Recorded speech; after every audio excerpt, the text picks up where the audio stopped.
Hi everyone, कैसे हैं आप सब लोग। मेरा नाम है प्रवीण। मैं आप सभी का स्वागत करता हूं आपके ही चैनल पिफिक केमिस्ट्री, PFIFFIC पिफिक केमिस्ट्री। नाम चेंज करने का चैनल का एक मोटिव ये भी है कि इस नाम से, स्मार्ट केमिस्ट्री नाम से काफ़ी चैनल थे, तो हमने सोचा कि पिफिक नाम एक बहुत यूनिक सा नाम हमको मिला। पिफिक केमिस्ट्री, पिफिक का मतलब ही जर्मन वर्ड में यूनिक ही होता है, स्मार्ट होता है, इसलिए हमने नाम चेंज करना उचित समझा, तो पिफिक केमिस्ट्री। तो ये सभी आपका चैनल है, हमने चैनल का नाम चेंज कर दिया है और पिफिक केमिस्ट्री पे यहाँ मैं आप सभी का बहुत बहुत स्वागत करता हूँ। और हम लोग बात कर रहे हैं 10th केमिस्ट्री में, और 10th की केमिस्ट्री में हम लोग एल्कोहल की प्रॉपर्टी पे बात कर रहे थे और एल्कोहल की प्रॉपर्टी हमने सारी फिनिश कर ली थी। एल्कोहल की प्रॉपर्टी फिनिश करने के बाद अब आपके सामने एक नया और स्मार्ट सा, कहा जाए तो बहुत ज्यादा स्मार्ट एक कार्बन कंपाउंड लिखा है जिसका नाम है एथेनोइक एसिड। एथेनोइक एसिड का नाम आप बहुत सुने होंगे, विनेगर का नाम सुने होंगे, तो विनेगर में एथेनोइक एसिड होता है। तो इसका रोल क्या है, इसको आप देखेंगे, समझेंगे कि एथेनोइक एसिड कैसा है। तो चलो लेट्स स्टार्ट करते हैं। आप सभी का बहुत बहुत स्वागत है। चलिए स्टार्ट करते हैं हम लोग अपना टॉपिक एथेनोइक एसिड। आप लोग जानते हैं कि इथेनोइक एसिड का जो फॉर्मूला होता है वो CH3COOH होता है। CH3COOH इसका फॉर्मूला है एथेनोइक एसिड का, और इथेनोइक एसिड को एसिटिक एसिड भी बोला जाता है। एथेनोइक एसिड को क्या बोलते हैं, एसिटिक एसिड भी बोलते हैं इसको। अब एसिटिक एसिड में देख लीजिए कि इसका एक डेफिनेशन है, it is commonly known as acetic acid which molecular formula is CH3COOH and its IUPAC name is ethanoic acid. ठीक है, इथेनोइक एसिड को ऐसे आप ओपन करके भी लिख सकते हो, इसको ऐसे भी लिख सकते हैं CH3COO और यहाँ पे H। ये ग्रुप कौन सा है, आपने पढ़ा है, ये ग्रुप कार्बोक्सिलिक ग्रुप है। ये ग्रुप कौन सा है, कार्बोक्सिलिक ग्रुप। और इसका नाम आप जब लिख रहे थे IUPAC में तो जोड़ते थे ओइक एसिड, कुछ नहीं इसमें है ओइक एसिड। देखिए ethanoic acid, 2 carbon ethanoic acid. ठीक, चलिए आगे बढ़ते हैं। अब हम बात करते हैं इस कंपाउंड के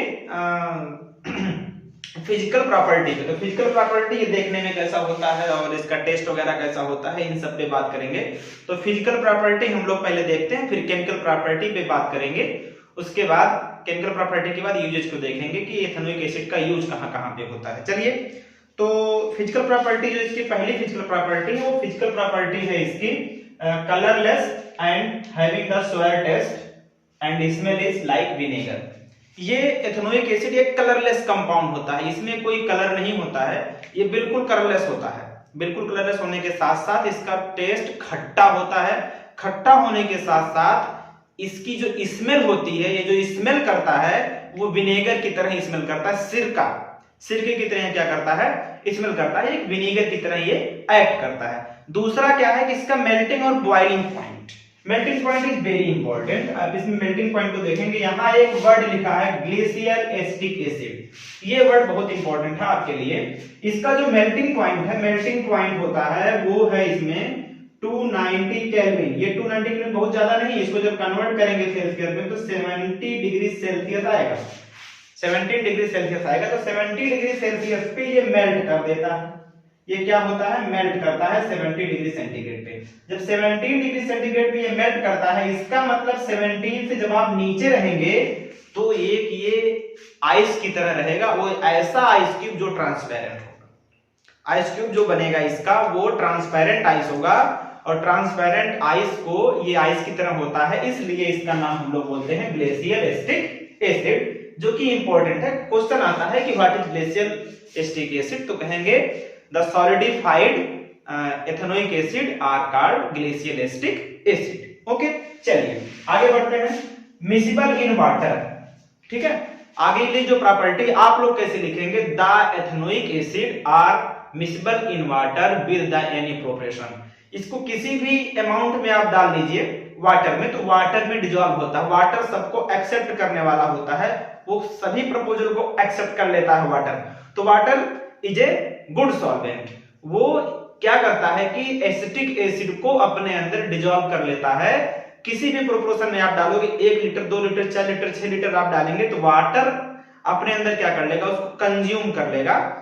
जो कुछ भी घटना होती है वाटर के अंदर ही होती है इसमें, तो ये वाटर के अंदर बेटा कंज्यूम कर लेगा। आगे देखते हैं वीकर एसिड, ये बहुत पॉइंट है इंपॉर्टेंट आपका कि जो एसिटिक एसिड है ये आप देखते हो कि CH3COOH एसिटिक एसिड, ये क्या है, ये वीक एसिड होता है HCl से। HCl तो मिनरल एसिड है, सॉरी HCl एक स्ट्रॉन्ग एसिड है, तो स्ट्रॉन्ग एसिड से ये वीक होगा।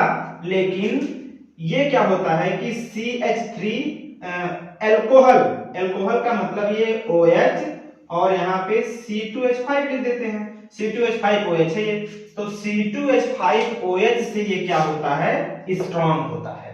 C2H5OH इसकी कंपैरिजन करें तो C2H5 से क्या होगा, स्ट्रॉन्ग है। इसका मतलब एसिडिटी का अगर सबसे अच्छा एसिड, पहले तो आप HCl को ले लेंगे, HCl से इसका कंपैरिजन कर रहे हैं, और HCl के साथ साथ जो सेकंड नंबर पे एसिड होगा वो CH3C डबल बॉन्ड OOH होगा, ठीक है, C double bond OOH acetic acid होगा, और लास्ट में होगा C2H5OH। यहाँ पे क्या होगा कि ये अच्छा एसिड माना जाता है एज कंपेयर टू एल्कोहल। ये क्या है, आपका एल्कोहल है, पिछले वीडियो लेक्चर में आपने पढ़ा है। ये आपका है इथेनोइक एसिड, इथेनोइक एसिड, ये आपका है HCl जो कि स्ट्रॉन्ग एसिड इसको बोलते हैं, ये है स्ट्रॉन्ग एसिड। तो इनका जब आप कंपैरिजन करके देखते हो तो इनके कंपैरिजन में सबसे स्ट्रॉन्ग तो HCl होगा ही होगा, उसमें नो डाउट नो प्रॉब्लम, कहीं इफ बट नहीं है। लेकिन इफ बट इसमें आपको करना है कि इथेनोइक एसिड जो होता है आपका, ये स्ट्रॉन्ग, ये एज कंपेयर टू एल्कोहल अच्छा एसिड होता है। एसिड ये बाद में इसकी स्ट्रेंथ आएगी, एसिडिक स्ट्रेंथ, इसका मतलब इसका पीएच वैल्यू क्या होगा, इससे कम होगा। पीएच वैल्यू आपके एल्कोहल से एथेनोइक एसिड का क्या होगा, कम होगा। तो लास्ट वाली प्रॉपर्टी है। चलिए इसके बाद हम लोग देखते हैं कि केमिकल प्रॉपर्टी कैसे देखते हैं। तो पहली जो इसकी केमिकल प्रॉपर्टी है वो देख लेते हैं कि इसका केमिकल प्रॉपर्टी, तो पहला जो हेडिंग डाल दीजिएगा आप लोग केमिकल प्रॉपर्टी, साथ में नोट्स प्रिपेयर करते रहिए। तो इसकी जो केमिकल प्रॉपर्टी होगी उसकी केमिकल प्रॉपर्टी पे बात करते हैं। तो इसकी जो पहली केमिकल प्रॉपर्टी, हेडिंग डालिए केमिकल प्रॉपर्टी। केमिकल प्रॉपर्टी क्या है बेटा, केमिकल प्रॉपर्टी, केमिकल प्रॉपर्टी। पहली केमिकल प्रॉपर्टी आप लोग देखेंगे एसिडिक स्ट्रेंथ, एसिडिक नेचर, आप लोग लिखिए एसिडिक नेचर, एसिडिक नेचर, ठीक। एसिडिक नेचर में क्या लिखेंगे वो चीज ध्यान दीजिए कि एसिडिक नेचर में लिखेंगे कि the ethanoic acid is the strong acid as compared to the alcohol and it is the weak acid as compared to the hydrochloric HCl, ठीक है। then the order of acidity is, then the order of acidity is, अभी थोड़ी देर पहले आप समझे HCl सबसे अच्छा acid, उसके बाद CH3C डबल OOH, उसके बाद C2H5OH, ठीक है। इनमें तीनों में कंपैरिजन करें, हैं तो बहुत ढेर सारे भी लाएंगे, ढेर सारे होंगे, तो इन तीनों में अगर कंपैरिजन करें, मेन फोकस हमारा इसका और इसका है। तो इसमें क्या है, जब इसका कंपैरिजन करते हैं ये अच्छा एसिड माना जाता है। तो यहां लिखेंगे डिक्रीजिंग ऑर्डर ऑफ एसिडिटी, ठीक। अब ये बात आप देखते हो कि HCl और इसमें देखते हैं, इसका समझ गए हैं, HCl का इसमें आप देखते हो कि HCl जब भी वाटर में होता है डिजॉल्व तो ये क्या करता है, H plus plus Cl minus देता है। H प्लस आर्हेनियस साहब बता के गए हैं, बचपन से आप पढ़ते आए हो कि जो भी H प्लस एक्वस सॉल्यूशन में देता है उसको क्या बोलते हैं, एसिड। वो भी कौन सा acid, strong acid, strong acid होता है। अब इसके बाद आप क्या देखते हो, इसका मतलब बेटा कि HCl को जब आप वाटर में डिजॉल्व करते हो तो जितना मोल होगा HCl का, सभी मोल HCl का टूट जाएगा। मतलब ये कंप्लीटली डिसोसिएट हो जाता है वाटर में। कंप्लीटली डिसोसिएट कहां पे हो जाता है, वाटर में। और यही चीज इसके साथ नहीं होती है। जैसे आप देखते हो कि CH3 C double bond OOH, जब इसको आप वाटर में डालते हो तो ये CH3 COO minus plus H plus को देता है, एसिड तो है ये, लेकिन ये क्या होता है, पार्शियली डिजॉल्व होता है। पार्शियली होने का मतलब ये पार्शियली डिजॉल्व होता है। इसका मतलब अगर आपने 100 मोल वाटर के अंदर डाला है तो 100 का 100 नहीं दिया, 5-6 मोल बच जाएंगे।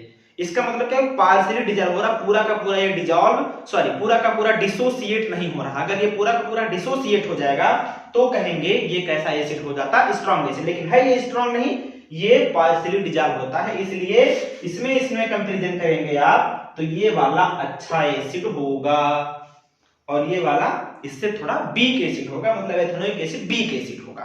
ठीक, चलिए आगे बढ़ते हैं, दूसरी केमिकल प्रॉपर्टी पे चलते हैं। इसमें हम लोग रिएक्शंस को देखेंगे, एक बहुत फेमस रिएक्शन है, उस रिएक्शन को देखेंगे। तो दूसरी केमिकल प्रॉपर्टी आप लोग लिख लेंगे, दूसरी केमिकल प्रॉपर्टी को, उसमें क्या लिखेंगे उसको ध्यान दीजिए,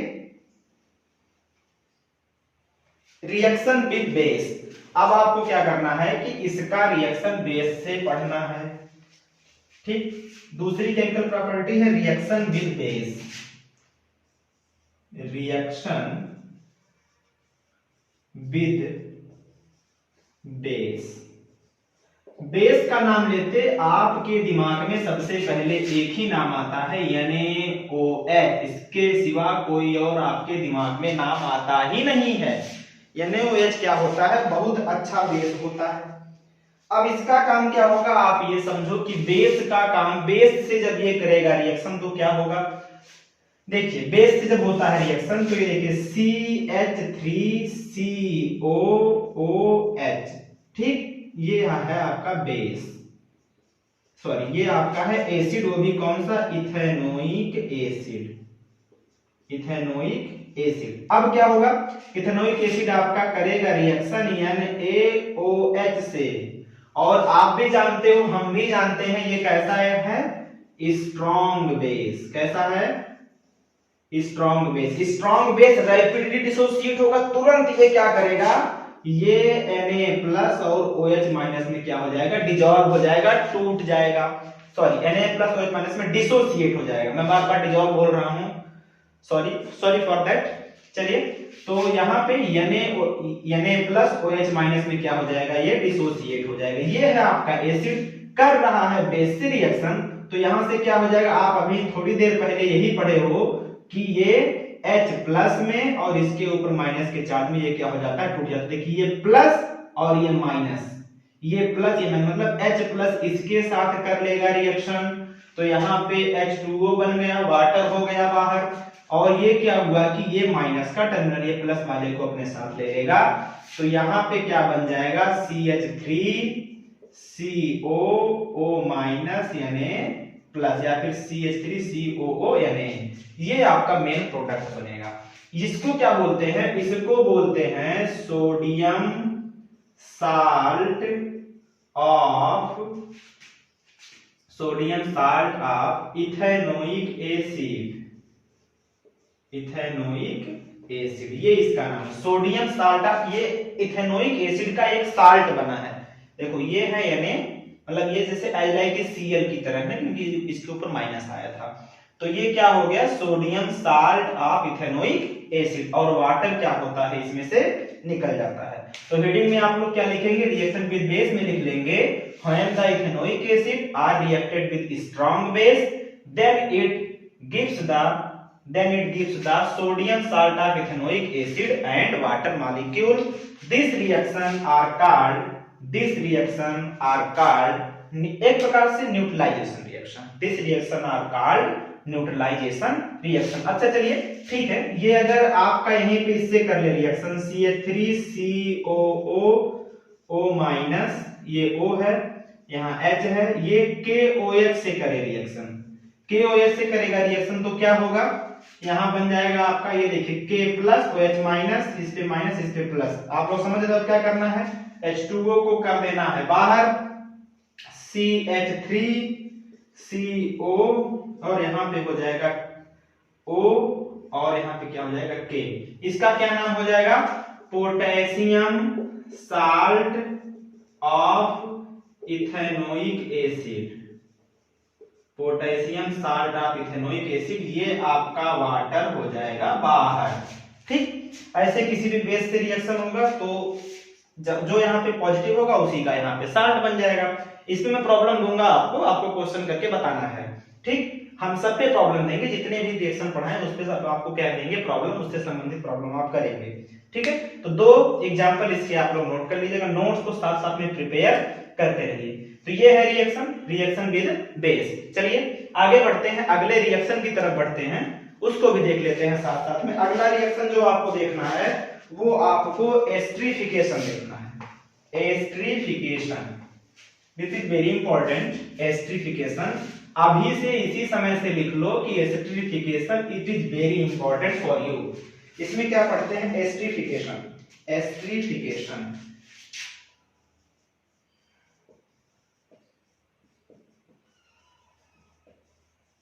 एस्टरीफिकेशन मतलब इसमें OR डैश बनेगा, इसको बोलते हैं ना एस्टर। आईपीयूसी में पढ़ा है आपने, इसको बोलते हैं एस्टर। देखिए बहुत इंपॉर्टेंट है।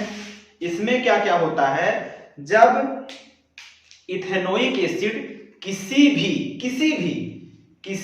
एक किससे करेगा रिएक्शन, किसी भी एल्कोहल से करेगा, कोई भी एल्कोहल हो, हमेशा एस्टर का फॉर्मेशन होगा। इसका मतलब एस्टर का फॉर्मेशन कब कब होता है कि जब भी कोई एसिड का मतलब इथेनोइक एसिड कार्बोक्सिलिक एसिड होगा, तो यहां पे एक सिंपल फार्मूला लिखते हैं, पहले समझते हैं इस चीज को। कार्बोक्सिलिक एसिड ये रिएक्शन करे अल्कोहल से, ये क्या देता है? ये देता है एस्टर देता है और साथ में H2O को बाहर करता है। अब आप क्या देख रहे हो कि यहाँ पे H2O बाहर हो रहा है, ये एसिड है, ये अल्कोहल है, इसमें कोई एसिड बेस तो रिएक्शन नहीं हो रहा है। तो आप जानते हो कि कहीं से भी वाटर को निकालना हो तो वहां पे क्या यूज होता है। कहीं से अगर वाटर को निकालना हो, थोड़ी ही देर पहले या फिर कहें कि थोड़ी पिछले वाले वीडियो में आपने देखा था कि वाटर जहां भी निकलता है वहां एक डिहाइड्रेटिंग रिएजेंट आपको लेना पड़ता है।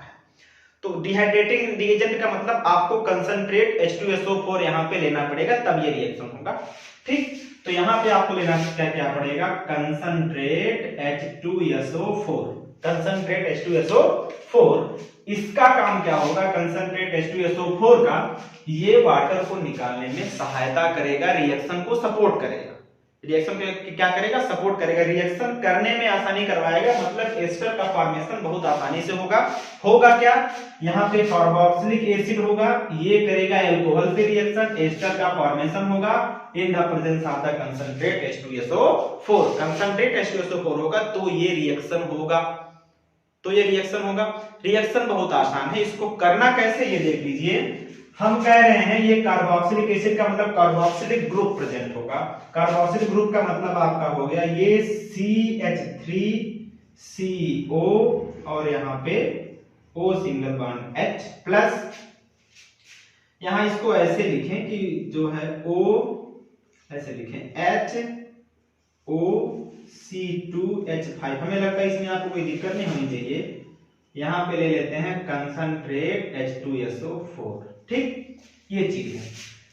अब यहां पे क्या होगा, आपको पता है कि वाटर बाहर होगा, इतना पता। बहुत इंपॉर्टेंट चीज इसमें हम आपको बताते हैं, वो चीज 11th 12th में थोड़ा ज्यादा आपको पूछा जाता है, लेकिन यहाँ पर भी आपको बता देते हैं। 10th स्टैंडर्ड से बताना नहीं आसान है, क्योंकि आप जानते हो जब भी वाटर निकलेगा तो उसको चाहिए H प्लस और OH minus. H plus OH minus देने वाला यही दोनों है, एक ये है एक ये है। 70% का 90% लोगों के दिमाग में ये आया होगा। आप ही पहले वीडियो को पॉज करके ये देखो कि कहां से H आएगा कहां से OH आएगा। 90% लोगों का आंसर गलत होगा। वो लोग कहेंगे ये है एसिड, आर्हीनियस पापा ने बताया है, आर्हीनियस दद्दा ने बता दिया है कि जो एसिड होगा वो H प्लस देगा। बिल्कुल, मैं भी आपके बात से सहमत हूं, जो एसिड होता है वो H प्लस देता है, लेकिन H प्लस यहां से नहीं जाएगा, होता क्या है कि इस एसिड के सामने इसका भी बाप बैठा है, H2SO4 बैठा है इसके सामने।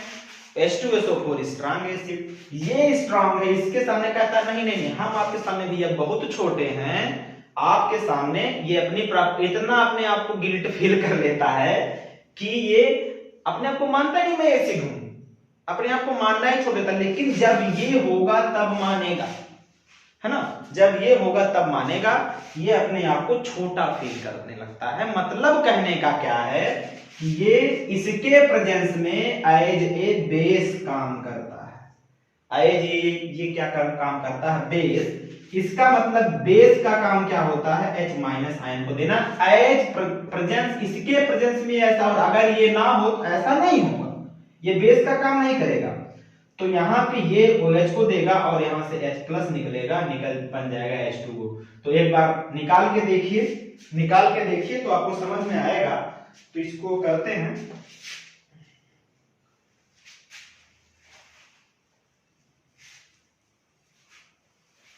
चलिए सही से लिखते हैं रिएक्शन को। तो इसमें आप देख लीजिए कि क्या होगा। ये हो गया CH3 CO और यहां पे है OH प्लस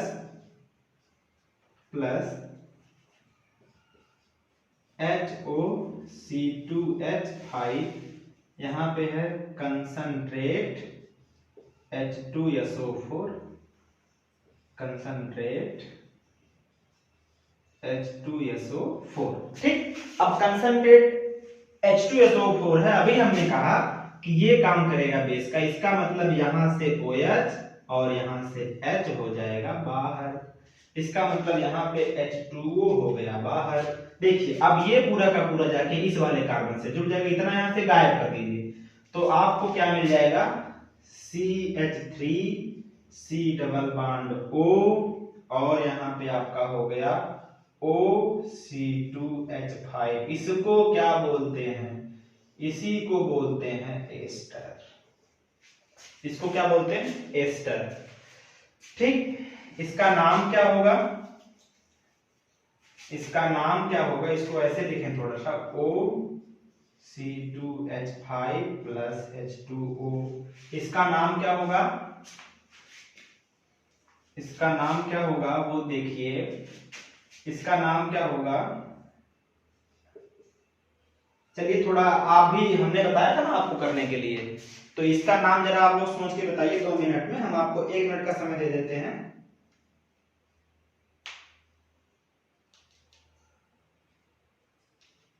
ठीक, चलिए बता चुके। देखिए यहाँ पे नाम इसका कैसे होगा कि यहां से क्या होता है कि ये आपका एस्टर ग्रुप है, देखिए 2 कार्बन इधर है, 1 कार्बन इधर है, तो क्या बोलेंगे इसका, 2 कार्बन इस तरफ, 2 कार्बन इस तरफ, यहां से इसको आप क्या करेंगे, ब्रेक कर देंगे नाम लिखते समय। तो इसका नाम क्या हो जाएगा, ethyl ethanoate, this is name, इसका नाम हो गया। तो है ये एस्टर, ये इस तरह ना, अगर इसको R मानूं, तो देखो RCOR,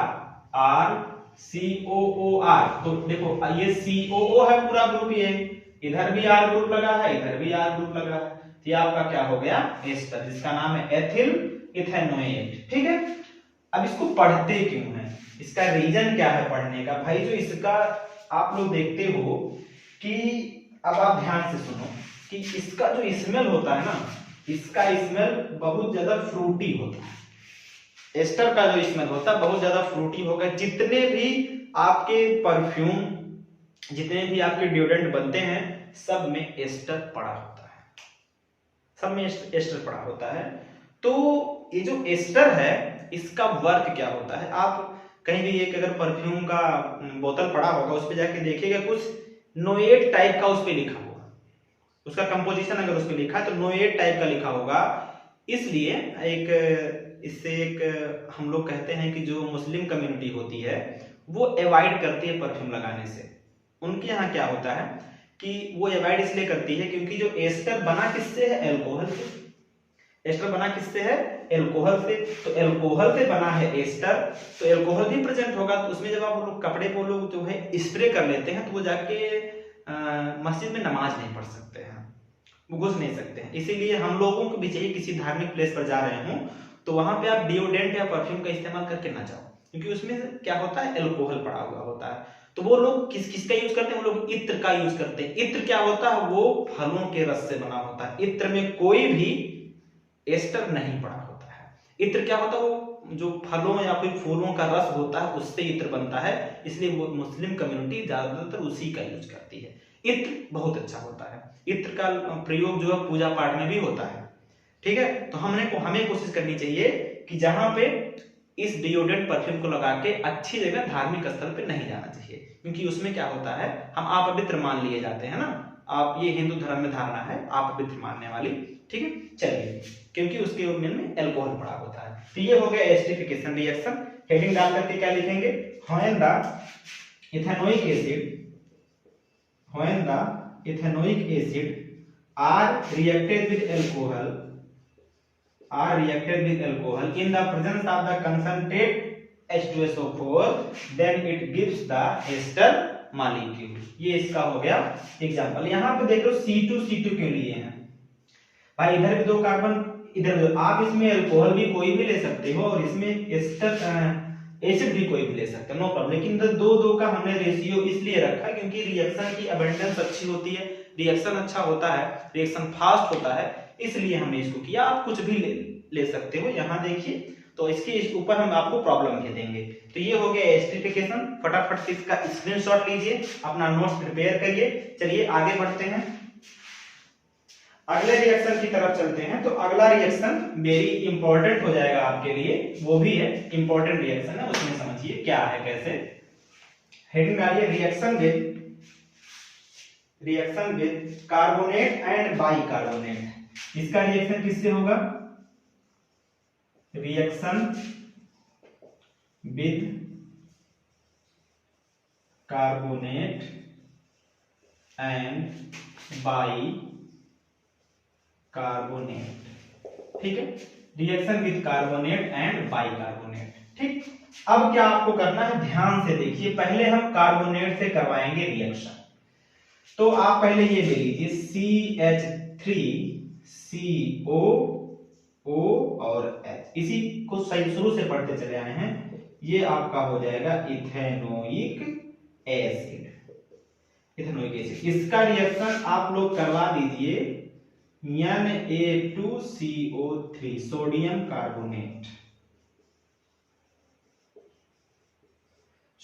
कार्बोनेट से कराइए रिएक्शन। ये आपका एसिड यहाँ कोई प्रेजेंट नहीं है, इसके पप्पा यहाँ नहीं प्रेजेंट है। पप्पा होते तो कहता नहीं हम आपसे जो है कमजोर हैं और ये अपने आप को बेस ट्रीट करता, लेकिन यहाँ पे कुछ है नहीं, तो ये एसिड की तरह काम करेगा। काम क्या करेगा? आप जानते हो कि ये एसिड है तो H+ यहाँ से आपको मिल जाएगा। यहाँ देखो Na है तो आप जानते हो कि यहाँ से कितना आएगा? 2Na आएगा। भाई Na कितना है? मान लो, चलो अभी बताते हैं 2Na बाद में। Na और इसके ऊपर Na+ यहाँ से आएगा, H+ यहाँ से आएगा, इसके ऊपर माइनस आएगा। भाई ये माइनस टूटेगी, ये प्लस भी टूटेगा, तो ये आके इससे चिपक जाएगा ये इससे। तो होगा क्या? इससे चिपक गया तो यहाँ पे आपका बन गया CH3 डबल बॉन्ड O और ये हो गया O और Na, ये बना, ठीक।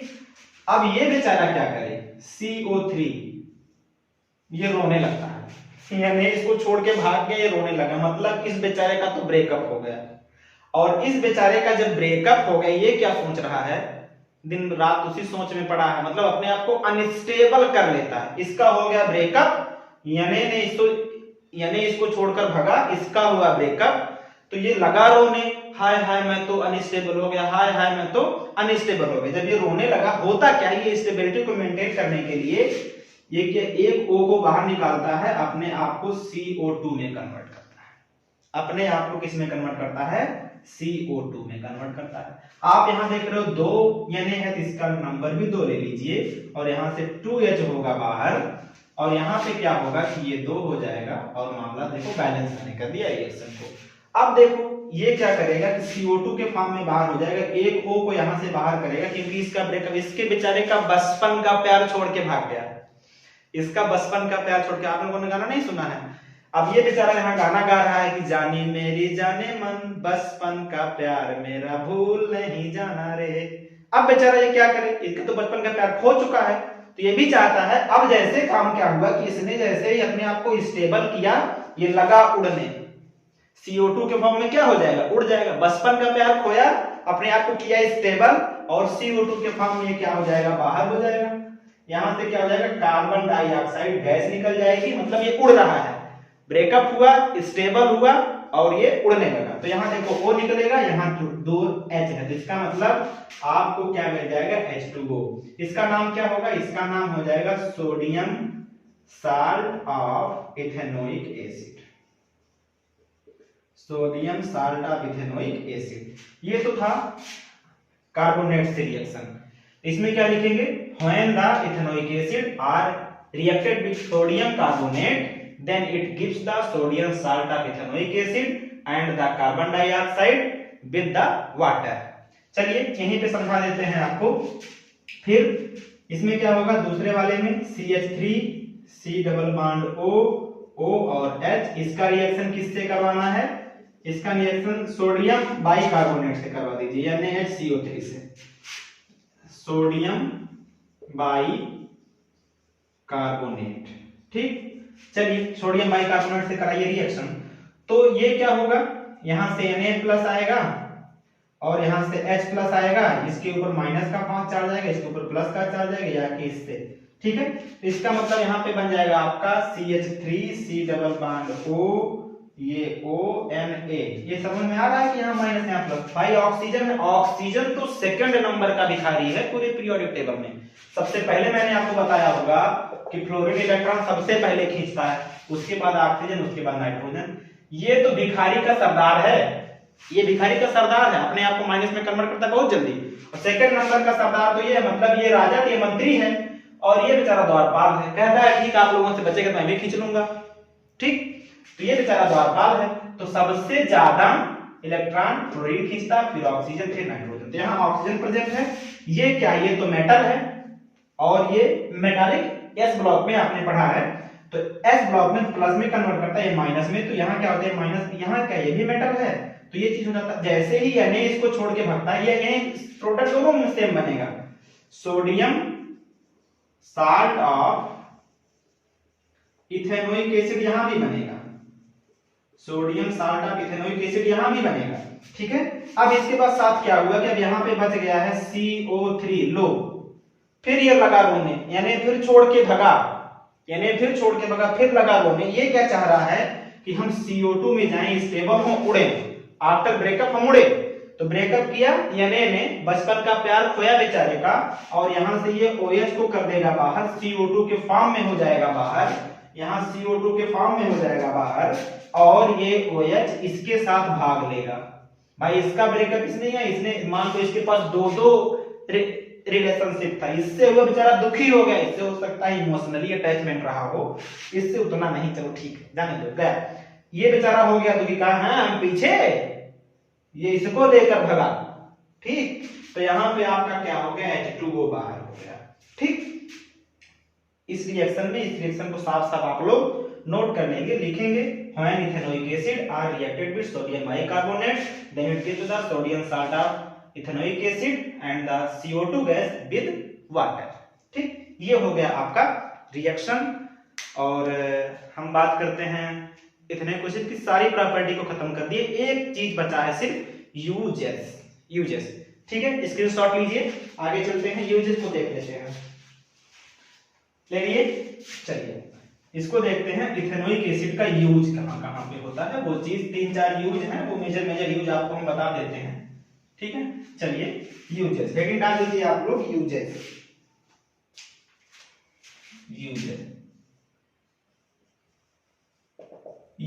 इसका पहला यूज होता है मेकिंग टू विनेगर।